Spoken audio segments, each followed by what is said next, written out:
Hello, everyone. This is Joel Friedlander from thebookdesigner.com, and I am really happy today to be here interviewing Dan Blank, a colleague of mine who is a consultant and a writer, and somebody who helps authors get their creative work done in a rational way. He's consulted with many authors over the years, and he has some really valuable lessons for authors. Dan is also the proprietor of We Grow Media, and his site can be found at wegrowmedia.com. It's a wonderful site with some excellent writing on all the issues that writers come up against when they confront their creative work. That's why Dan and I are talking today, because Dan has a new book that's just out last week, and it's called Be the Gateway. And Dan, that's where I wanted to start. You called your book Be the Gateway.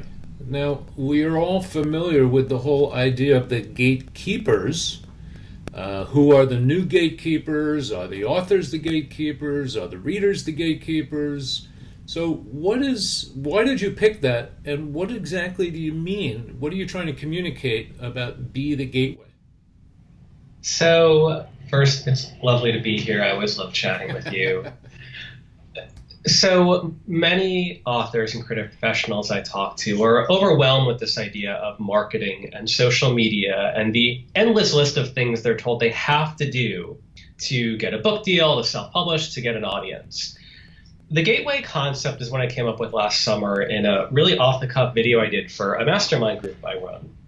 And it was this idea that when you create your work, when you create your book, whether that's a novel or a memoir or nonfiction, it's not just creating a product and then marketing it, hoping it gets on a bestseller list or hoping it sells a certain number, and then keeping your social media numbers up and going. If you really think about a creative person and this vision for the book, your book is something that should open something up for other people. If you're a novelist, you should be crafting characters that someone doesn't just buy the book and they read it and they read it on Amazon. You want that person to think about that character 4 years later when they're going through a rough time. If you're writing a nonfiction book, you want to give information not just that isn't retweeted immediately, but it changes the way they think about their field or a topic. And for memoir, I think it's this idea that it's that wonderful place between a novel, it's a story, but also nonfiction, where you're making someone else feel closer to understanding a topic. And I think with all of these, invariably what you're doing is helping them better understand themselves.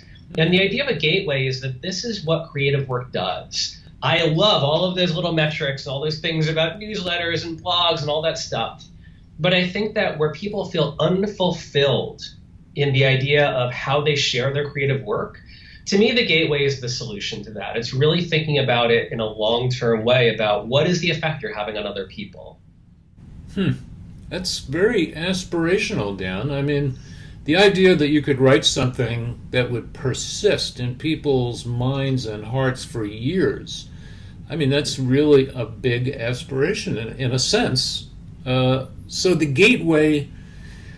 Okay, so I understand a little bit about what you're saying, that you're creating works that lead people to an experience. So in a practical sense, though, I mean, here I am sitting at my desk with my keyboard and my coffee cup. Where is the gateway? So that's a great question. So the book is broken up in 3 parts. It's this idea of first you craft your gateway, and then you open the gate, you make it available to people, and then you walk people through the gate. And what I mean from that in a practical sense is that you really have to understand the individual people you're hoping to reach. I think with so much of social media, people try to go viral. They try to copy these newsletter tactics, these social media tactics. And when you think of it, the actual person you're trying to reach, one individual person, you start thinking about, well, who are they? So one aspect is thinking about how do you reach that ideal reader? And some practical ways of going about that are thinking about comparable work. What other books does someone read that is like yours? What conferences did they go to? What movies did they watch? Where did they hang out online? What do they talk about?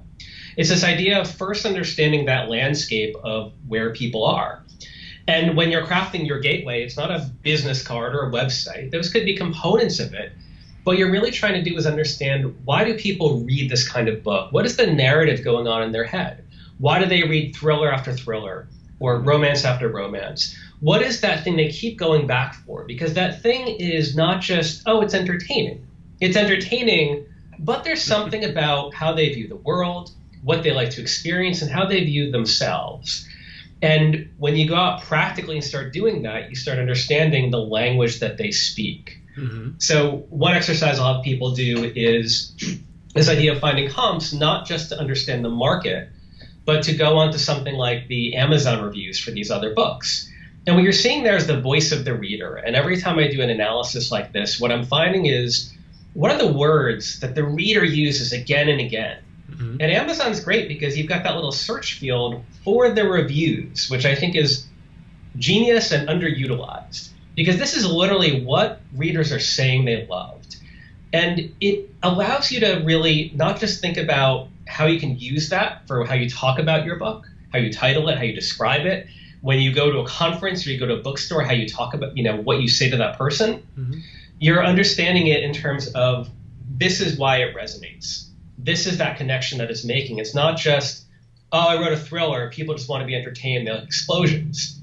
People read Jack Reacher and Batman comics and Harry Potter, not just because they're fun, but because they embody deeper things. And when you go to things like Comic-Con and you see people dressed up and you see them spending all this money, it's not just surface level. It goes so much deeper than that. Absolutely. Yeah, well, that's very interesting. I mean, the idea of comparable books has been around in publishing forever, basically. But it's always kind of a marketing idea or something in the marketing department, or even before the book is signed. I mean, that's a big part of your book proposal, etc. So you've kind of like turned that back around. Instead of using it for market intelligence, you're using the comparable books for reader intelligence. Exactly. So a lot of what you're talking about in that first section of the book is something that we are somewhat familiar with, getting to know your reader and how crucial that is to actually, writing something that's going to please them, if you have a certain set of readers in mind. So I think that's really interesting. Now, you also say in the book that it's how you craft and share your work with others. And I thought that was really an interesting way to put it. And I wonder if you could talk about that a little bit, because the whole how you craft the work, how does that come into like this whole building the gateway, inviting people to the gateway, walking people through the gateway? I mean, it's a great metaphor, and it has a lot of resonance because of the whole gatekeeper, metaphor itself. But, what is that? There's a process you're walking people through in the book. Could you talk a little bit about that process, how that works? Sure. I'm sure you've seen this 100 times. You go to a publishing conference and there's a pitch slam, and what you see is you're filled with hallways of people, and they're trying to describe their book. And you see them basically failing at it. They're repeating it. Or you ask someone, oh, you're an author, tell me about it. And you get trapped in this 12-minute conversation that you don't even understand what it is, because that person doesn't know how to describe what they're doing. I'm not trying to change anyone's work. Your work is your work. I think that building your gateway and opening it up, it's the idea of, can you explain it to me in a way that doesn't just show me what you are about, but it connects it to what I really care about, a way where it lets me lean in and I really think about it. Two practical ways of looking at it are, whenever I talk to an author, two things I often find are missing are, one, a very, very clear sense of who their real reader is. Mm-hmm. 3 people they know of saying, if I think of my reader, it's like my friend Diane. They can really tell you why she reads this kind of book and other books they kind of read. It's not this pie in the sky perfect reader where all they do is read romance. Mm-hmm. They're a real person. And likewise, I find a lot of authors have not developed relationships with colleagues. They're in this marketplace. The publishing, in many ways, is a business, because I believe that you as a person can write and never publish, and that is wonderful. Mm-hmm. I grew up as an artist. I've done tons of art. I've recorded all this music, and it was never shared. It was just fun to create. But if you're going to operate in the business world, you're going to put it on Amazon, you're going to get a publisher, you're going to do that. You can't just be out there on your own. You need colleagues. You need to know other writers and other people who connect to your audience. And that's different for every genre or every topic or every type of book. And I often find that a lot of people have a book and they have social media and they don't really have any connections to actual readers.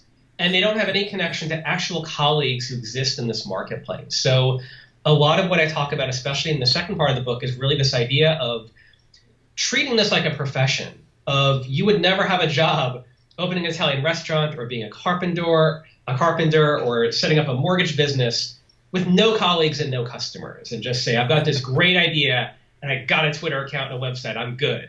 You would really forge these relationships. Mm-hmm. Absolutely. That's very interesting. And, I was reading your book, and one of the things that really resonated for me is the idea of a readership and an influence on the readership. And the reason I say that is because I've participated in, I've helped hundreds of people publish their books. And, there's a certain section of books that were really not intended for a large audience. I mean, there are people who publish books that are really intended for a very small audience, and I love doing those books. Because I know, and I actually did a book once that was read by about 10 people. And that was the whole intent of the book. But it changed those people's lives. So I consider that a very successful publication. Now, when I say this to people, a lot of them kind of get a glazed look because that's not really what they're thinking. They're in that whole metrics thing, like, well, how many copies did I sell? How much did I make today? What's my Amazon rank? And all of this stuff that to me, I don't know, that doesn't drive me personally. So the idea that you are a writer can be focused on an audience and creating a certain kind of personal change in a way, that to me is really powerful. And I think that was partly what you were getting at in the book. Yeah, I would say it's a huge part. The book starts off talking about how essentially what you're saying, this idea of rejecting objects, tokens, and metrics, how I call it. This idea that I want an award, I want a review, I want a number of followers or certain ranking. Now, these things are great. They're fine. You can want them. They're good milestones. But like you said, I think that too many people think that that's the goal. And they think if I can just get 10,000 followers and sell 1,000 books and get 40 reviews, then I'll be validated. They think that all of their, uncertainty will go away, which it doesn't. And they think that, well, then it'll be easier. Man, if I had 10,000 followers, I could just tweet it out and I'd probably sell 15 books just like that. And you talk to people at 15,000 followers and realize, like, no, they are struggling to make it work. And it's not that it doesn't work. It's the idea that it's always work. At every level you get to, there's another level. And a lot of what I'm advocating for in this book is fulfillment, is to really think about why we're creating. And instead of putting that kind of that kind of token in the middle of saying, I'm seeking that, of thinking, well, those rankings are great. I'm going to look at my Amazon rankings. I do not blame anyone for doing that. But the goal is to truly help someone. And I want to think about how I can experience that and how I can help that happen. Mm-hmm. Well, I mean, there are many things that can be satisfying when you're an author. I mean, when I published my first book, I will tell you right out. I mean, I took my wife, we went by subway down to East West Bookstore on Fifth Avenue, just below 14th Street. Not sure if it's still there. And we went there specifically because I knew they had my book in the store and I wanted to see it on the shelf. That is, there's a certain kind of satisfaction you can get from stuff like that helps you keep going. And I think that's important. But, your motivation as a writer is something quite different. I mean, what makes you sit down? Look, I knew a lawyer who used to get up at 5 a.m, and he would pretend he was out jogging. But he was actually sneaking down to the basement and writing his novel. So that's motivation. I mean, that's somebody who's driven to tell that story for a particular reason. And I think those are the kind of writers that you work with, isn't it? Yeah, I mean, the writers I work with are real people who might have a day job or another source of income. They've got kids or they've got health issues. The reality of what it means to lead a creative life is what I love focusing on. And it's not easy for you. It's not easy for anyone. And that's why for these tactics, to me, it really is a matter of not just hoping for I figured out Amazon trick Yeah. or this one button in Goodreads. And those are fine. I just see too many people distracted by it. And not just a little bit distracted, but overwhelmingly distracted, where they've sort of lost focus of the idea of actually living a life where they're connecting with people. In the 90s, I was a manager of a bookstore cafe. And we had all these different entertainment nights, and we clearly had books. And I was really involved in the artistic community. And there you saw what that was in a way of having relationships, of sharing one's work, of even if they weren't successful in terms of being a career, they were striving towards that. Some of them made it there. Along that journey, they felt a sense of fulfillment. They felt a sense of being artistic. And I think that's different than the idea of being super duper confused about Facebook ads, but feeling that you're convinced because some other author did it, that if you don't figure out Facebook ads, you're going to fail. And it's the idea of like, well, that's not really the artistic experience. That now is very frustrating and overwhelming and lonely. Well, you made a big point of that in the book about not imitating what other people are doing, otherwise known as, going for the next shiny object, whether it's Facebook ads or BookBub or whatever it is. And you read about somebody who had a lot of success and you think, oh, well, all I have to do is imitate them. And I think it's really valuable that you include that. However, one thing I kept running into in your book that I want you to explain is the whole idea of avoiding best practices. Now, obviously, there's something to explain here because, look, I'm a guy who spent years trying to tell people we have best practices in book publishing. You should know what they are and follow them. So, Dan, you're kind of going up against my teaching here. What is it that you mean by best practices? Yeah, I don't view it as anything going against. Avoid? It depends on what you're doing. So what I'm focusing on avoiding best practices in terms of how you connect with your audience and connect the book with an audience. What I see too often is the idea that people have no understanding of their audiences. They're not doing any real research. They're not showing up anywhere. They're not emailing anyone. They're not talking to readers. They're not talking to librarians or booksellers. They're not talking to other authors. There's no real sense of, I am a student of my audience. I'm forging connections. I'm asking questions. What there is instead is a lot of saying, how can I create buzz around my book? And they're creating essentially business cards. They're creating tweets and hashtags. And then the best practices they're following are these things where they have to mimic what some other author did. We did this email blast, and we're going to give you the script, and you're going to do that. And there's nothing wrong with the idea of getting someone's script and saying, oh, wow, that's one way to write an email I hadn't thought about. What I rail against is the idea that they don't have a real connection to their reader to then say, well, I have all this great data and all these great experiences because I'm really involved in that community. Going right back to the 90s when I was kind of part of the artistic community, I knew people, I could talk to people, I had all this anecdotes. If it was just sort of like, no, I walked by that cafe, looked like there's a lot of artistic people there that might like my book. What I'm going to do is I'm going to create a poster. And the best practice is make the poster triangular to get everyone's attention. I'll put a light on it. Then I'm going to walk in. I'm going to put that poster right down the middle of the room, and I think something's going to happen. That's how I view a lot of best practices, where people are copying this form without really connecting with actual people, without building relationships, without thinking about, I've done primary research. The idea of having a script or reading a blog post on your site, that's wonderful. I just see too many people overwhelmed with a stack. I remember I used to go to conferences when I had a professional day job. You'd go to a conference, you'd be really inspired, come back with all these printed out decks, like this high on your table, and you're just like amped to get to them. And then you check email, you go to meetings, and it's like 9 months later, they're all sitting there.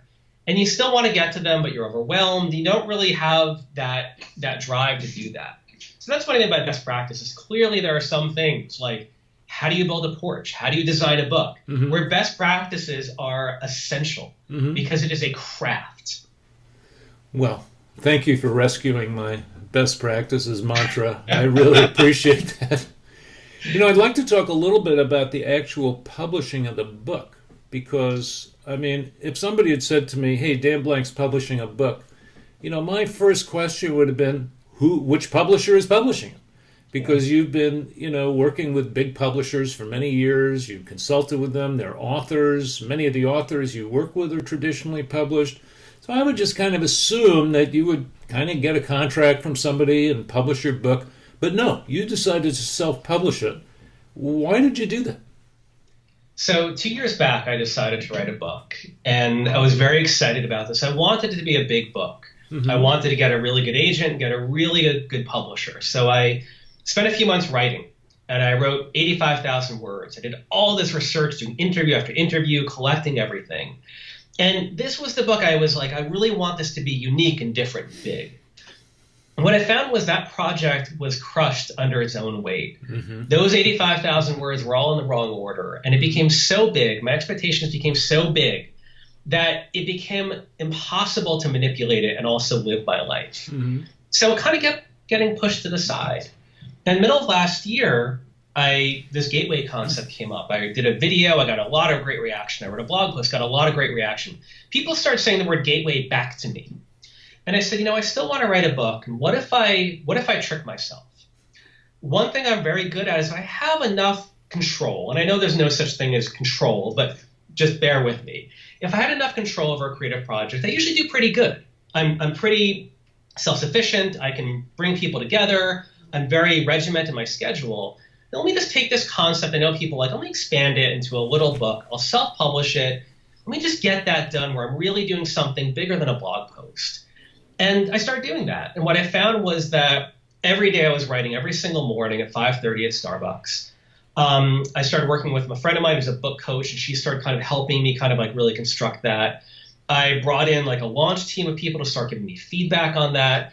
And what happened was, because it was small, it became something fun. It became bigger, but it was the whole idea of how can I craft something that just feels good to me, and where it's not the type of thing where I'm saddling it with this idea of I want this to be big and get a big publisher, where I'm almost courting failure. I'm almost asking for too much. What if instead I didn't put that on and just said, how can I help people? How can I take this concept I know resonates and really expand it? And work with a book coach and do something better, and have some editors come in and do that, and bring in a designer and get a cover designer. And let me just see what that process is like, instead of writing a blog post or a newsletter, doing something more complete. And it's been a wonderful experience. I will add one more thing to that, which is my wife and I are expecting our second child in April. Congratulations. And that became thank you. That became a very positive boundary, because everything at a certain point with this book, once we found out, had to be, every decision has to get this book out before the baby's born. And that really was a wonderful boundary that allowed me to make every decision I did. Because, can I do this? Can I do it before the baby's born? No. I guess we'll do that after the baby's born. And it really made it fun to just be able to say no to things. Instead of saying, how big can this book be? I'm going to do everything. And again, crushed under the weight of it, of saying, I'm going to do a good little book and do as best I can before the baby's born. Yeah, well, I really resonate with that idea, because I'm kind of addicted to this concept of the minimum viable product, which I learned about in marketing, but, you could really use it a lot of places. And, it really is kind of the idea of how small can I, instead of how big can I make this, how many things can I throw in this pot, you really kind of, how small can this be and still be effective? Actually do something for somebody. And it's an amazing discipline to learn to think that way. And oddly enough, Dan, I've been going through a similar process with a book that I'm going to be publishing this year. That's not about book publishing, but the same idea, something that really, really fed me, and my, something I really wanted to write. I've written over 1 million words on my blog, which was kind of shocking when I realized that, to be honest. But, this is a whole different kind of project. So I really kind of resonate with what you're doing. Now, I'm also an avid reader of your weekly newsletter, which I recommend to people. And it's really one of the best newsletters out there. And partly because you share a lot of personal stuff. But I read your recent newsletter, and you said that you were a little over a week away from pub date, and there are a million things I could freak out about. Instead, I'm concerned over a few key things and ensuring I do them well enough. So I've got a lot of authors out there who want to know, what are those few key things? So one of them is this interview. So last week, I reached out to a bunch of people. And, we set up these interviews and some promotion, that sort of thing. And I have a long list of other people. And last week I said, I should reach out to more people. And I said, you know what? Instead of that, let me go back to the people that have already been so generous and make sure that I'm prepared, that it's on the calendar, I know how we're doing it, that I'm ready for the interview, that I've looked at their stuff, that I can answer their questions. And it's something where I said, instead of expanding, and it's not a negative thing to expand, it's not greedy, but it's like, let me take these people who have been generous, who are wonderful, and I've supported their work and they've supported mine, and make sure I'm going to do as best as I can with them. Likewise with just copy editing, of just being so paranoid of having beta readers and different editors and myself, and just figuring out there's so much about this book that in retrospect I could say, I should have done that differently. I don't want there to be any egregious mistakes in the text. I want it to be as clear as it can. I don't want there to be like, wow, he didn't think to do that, or didn't he get an editor? I've had so many people look at this, and even then, I know that there will be mistakes in the book because there tends to always be a mistake. I just want to catch as many as I can. It's tough. It's very hard to produce a book with no mistakes. It's very, I can tell you from experience, it's very, very challenging. And by and large, particularly these days, most people will not put in the time or the money to actually ensure that they've created a book that basically has no mistakes. So kudos to you. I also want to say, I think people should know, Be the Gateway, which kind of reminds me of a book from about 10 years ago, you might remember, called Be the Media. I don't know if you remember that. It was kind of a compendium type book, Be the Media. Anyway, I found the book to be really inspirational. Now, I'd like people to know that there are many practical things in the book. You actually guide people. You give exercises, step-by-step things you can do at each step of the process. And that's all really great. We need that kind of guidance. But really, that wasn't the part that really inspired me. What inspired me was the stories about authors and your whole description of your process and how this whole thing works, about how you create a gateway, you lead people to the gateway. It really made me want to dive back into my own projects. So I think people should know that. It's a book that I think any author could profit from reading, and it's not a super long read. So that's good. You really have to wonder if we need more 400-page books on, like book marketing, the complete encyclopedia. Well, who the hell is going to read it? So good for you. Is there anything else you would like to tell people about the book, or do you have any launch events you're doing, or besides these interviews? I know you've got a lot on your mind right now. Yeah, no, I've just been trying to make sure the book gets out there and share it on wonderful places like your blog and with your community. No, otherwise I'm just going to be trying to share a lot of resources this month. A lot of what I want to do is make myself available in videos and chats and to answer questions. So if anyone checks out my newsletter or my Facebook page, I'll be on there as much as I can, trying to give practical examples of things in the book and that sort of thing. So my whole goal this month is to not just promote the book, but be there for people who are opening it up and thinking, well, how do I translate this to what I'm doing? And to be able to answer questions around that. Yeah, and that's really, that would be very valuable, because in the book you make the point it isn't just for writers. You're talking to creatives. You could be a musician, or you could be a sculptor or a painter or something. You still kind of have the same process. And you make a point of talking about how artists really are storytellers. So whatever your medium is, it could be words, music, whatever, that you are really kind of telling a story for the people who are going to experience it. And I think that's awesome. So you're at wegrowmedia.com. How would people find you on Facebook? It's if you type in Dan Blank, you'll find the Facebook page. It's got my face on it. I recognize that from this interview. Thank you. Okay, and anything else? Do you have the book? Is the book going to be in print and ebook? Yeah, so it's ebook and prints. It's all through Amazon right now, and then I'll probably make it wider after the baby's born. After the baby's born. That's a loaded sentence right there. All right, well, listen, Dan, it's really interesting to talk to you. I've really enjoyed the book. I haven't quite finished yet. I'm almost finished, but like I say, it really was inspirational for me, and that it's very satisfying to see. We've been talking for years, you and I. I've talked to your groups often.